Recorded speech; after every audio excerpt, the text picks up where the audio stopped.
गिरफ्तारी के बाद फूट फूट कर रो रहा है समर सिंह। पुलिस के आगे खोल दिए सारे राज। पहली बार कैमरे पर बोला समर सिंह।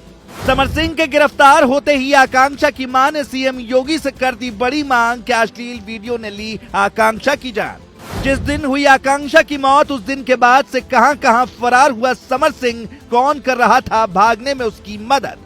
इधर जैसे ही समर सिंह की गिरफ्तारी हुई उधर आकांक्षा दुबे की मां ने योगी आदित्यनाथ से ऐसी मांग कर दी जिसके बाद समर सिंह गला फाड़ फाड़ कर रोने लगा।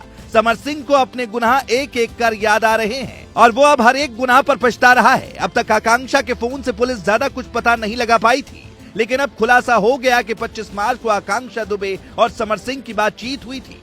25 मार्च वही तारीख है जिसके अगले दिन आकांक्षा का शव एक होटल के कमरे से बरामद हुआ था। यानी आकांक्षा दुबे ने मौत वाली रात भी समर सिंह को फोन किया था और दोनों की बातचीत भी हुई थी।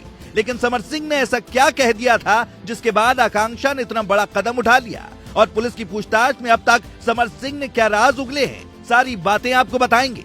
आपको बता दें कि समर सिंह आकांक्षा की मौत के बाद से ही फरार चल रहा था। उसने खुद ये माना कि इस केस में मुकदमा दर्ज होने के बाद वो डर गया था और इसीलिए जगह जगह छिप रहा था। पहले उसके दिमाग में आ रहा था कि वो मुंबई भाग जाए, लेकिन उसे पता था कि पुलिस उसे वहां से भी पकड़ लेगी, इसलिए मुंबई नहीं गया। लेकिन समर सिंह को जिस गिरफ्तारी का डर था वही हुआ और पुलिस उससे हर वो राज उगलवाने की कोशिश में जुटी है जिससे आकांक्षा की मौत के रहस्य को सुलझाया जा सके। पुलिस की कस्टडी में जब उससे पूछा गया कि वो क्या खाने पीने में लेगा तो उसने कुछ भी खाने पीने से साफ इनकार कर दिया। जो समर सिंह पहले एकदम स्मार्ट दिखा करता था, उसके चेहरे पर डर साफ नजर आया और उसका चेहरा उतरा दिखा। बाबा की पुलिस का खौफ ऐसा जिसे देखकर समर सिंह जेल के अंदर कांप रहा है। आपको बता दें कि पुलिस पहले समर सिंह तक नहीं पहुंच पा रही थी, लेकिन जब आकांक्षा दुबे की मां ने न्याय की गुहार योगी आदित्यनाथ से लगाई तो यूपी पुलिस की भी नींद खुली और ताबड़तोड़ छापेमारी की गई। समर सिंह के करीबियों से उसके बारे में पूछा गया, जिसके बाद उसकी लोकेशन का पता चल पाया। अब तक सोशल मीडिया और सूत्रों से मिली जानकारी के आधार पर यह दावा किया जा रहा था कि समर सिंह और आकांक्षा दुबे एक दूसरे के साथ रिलेशन में थे, लेकिन अब जब पुलिस ने इस मामले में समर सिंह से पूछताछ की तो उसने साफ इनकार करते हुए कहा कि मैं उसके करीब नहीं था, बल्कि मुझसे ज्यादा भी करीबी उसके दो और लोग थे। अमर उजाला में छपी रिपोर्ट के मुताबिक समर सिंह ने पूछताछ में यह दावा किया कि उसके और आकांक्षा दुबे के बीच कोई अलग से रिश्ते नहीं थे।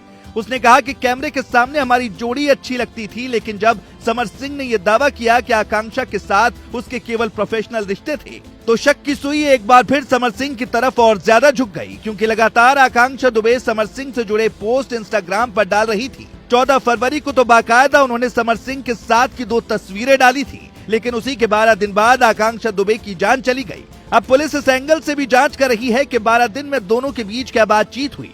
पुलिस ने समर सिंह के फोन को फोरेंसिक जांच के लिए भेज दिया है। इस केस में अब तक का जो सबसे बड़ा खुलासा हुआ वो ये कि 26 फरवरी को आकांक्षा दुबे ने मौत वाली रात को समर सिंह को फोन किया था। जब पुलिस ने इस बारे में समर सिंह से पूछा तो उसने कहा कि आकांक्षा से मेरी बातचीत जरूर हुई थी, लेकिन तब मैं सो रहा था और मैंने 5 से 6 सेकेंड उनसे बात करते हुए फोन काट दिया था। समर सिंह के दावे में कितनी सच्चाई है, पुलिस इसकी जांच कर रही है। उम्मीद की जा रही है कि जल्द से जल्द आकांक्षा दुबे की मौत का रहस्य पुलिस सुलझा लेगी। लेकिन इसी बीच आकांक्षा दुबे की मां ने कहा कि जैसा उनकी बेटी के साथ हुआ है वैसा ही अंजाम आरोपी के साथ भी हो। Bureau report.